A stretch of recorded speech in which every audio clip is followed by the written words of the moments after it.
Good afternoon, Conquerors. Happy Faith Warrior Wednesday on Thursday. I don't know, sorry guys. Been a busy couple of days. My passage this morning is 1 Corinthians 3:16. It says, "Do you not know that your body itself is God's temple, and His Spirit dwells inside of you?" So that means we should be more focused on what we do with ourselves, because we don't really own ourselves. God owns us. We need to understand that and appreciate that a little bit more. And then if we do, we can begin to open ourselves up to much more positive things in the way of our lives than what we see every day. So keep that in mind, all right? Now, going back to where I usually have been going to on Faith Warrior Wednesday is my story. And what I'm going to cover today is my story right out of the hospital. So, some things happened, and my dad ended up taking me in after I got out.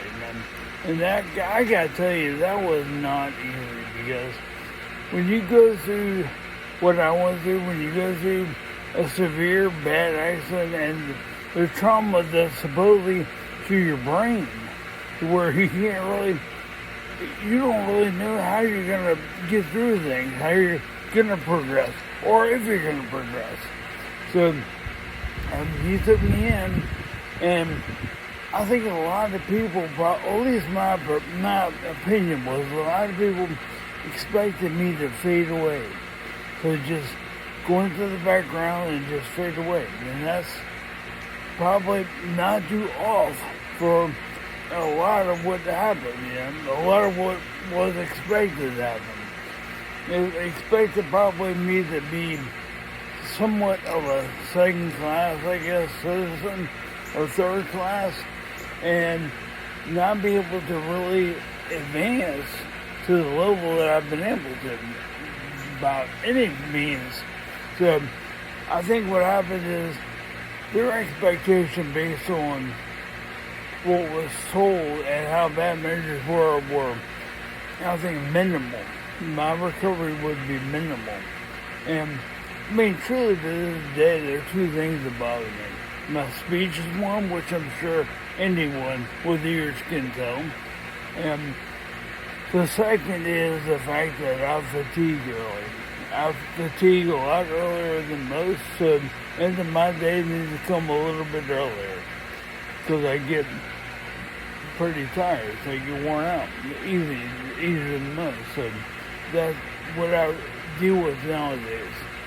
And I think it's up to us to maximize what little bit of time we have on this earth to try to promote positive, and try to come together as a safety net for others, and be a giant family.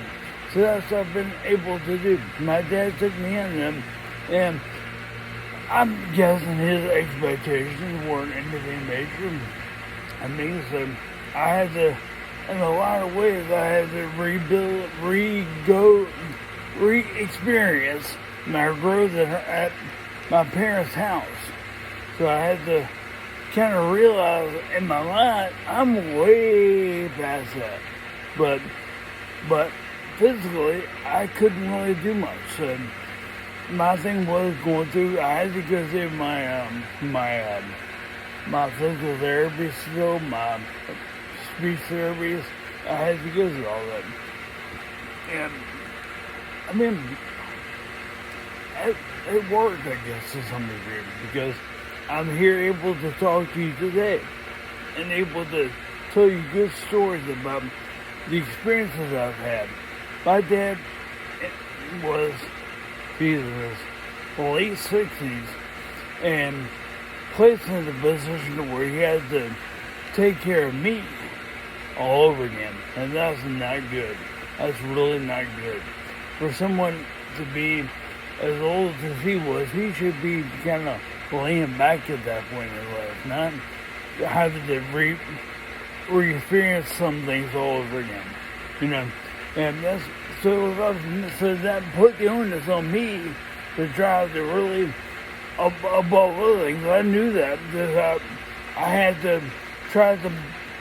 I had more to work through because of that, more reason to become better. Because he didn't deserve that. And neither did my kids. My kids deserve to have a dad that could do anything with them. And that's what I saw. And that's what I ultimately did. But what happened was, while I was there briefly, as it turns out, I met my current beautiful wife. So she opened up many opportunities for me, and she believed in me. She believed in my heart that I was going to do the things that I said I was going to do, and I have. And so that put even more responsibility on me to be able to do that. Because not only did I have to talk about it, I had to physically back it up. And that's what I've been able to do. I've been blessed with that. So I knew what I could do, and I did it. So that's what I've been able to do. I haven't done it probably as good as I want to, but I've been able to do it nonetheless.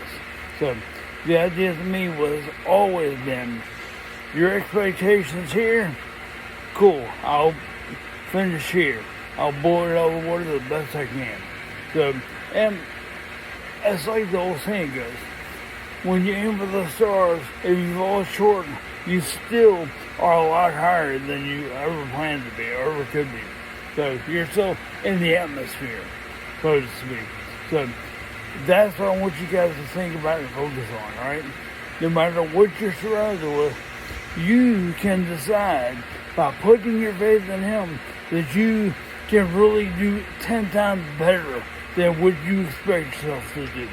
We're hampered by our human mind and our human brain. So don't let that stop you. There are tons of reasons darkness will insert around you that you can't do things. Well, I've been through that. I told myself those things, but here I am still. And you fight. You put your nose down and you fight. So that's what will get you great success. All right? I really believe that. And I don't even think I've come to the end of my success yet. I think this is part of my success. So, all right, that's enough of my spiel for today. We'll talk again Friday on Faith and Fitness Friday. You guys have a great week. See you guys.